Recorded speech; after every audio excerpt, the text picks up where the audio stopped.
হুসাইন আল্লাহ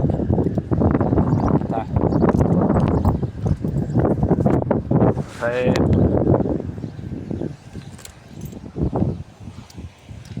আল্লাহ। এই যে এটা হইলো ছেলে বাচ্চা। এই সৌদি আরেক সৌদি আছে বিক্রি করতে বলতে গেলে বেলাস দিয়ে দিছে, মানে মাংনা দিয়ে দিছে, টাকা পয়সা লাগছে না। এই বেড়া বাচ্চা হলে এই অবস্থা, কোনো দাম নাই।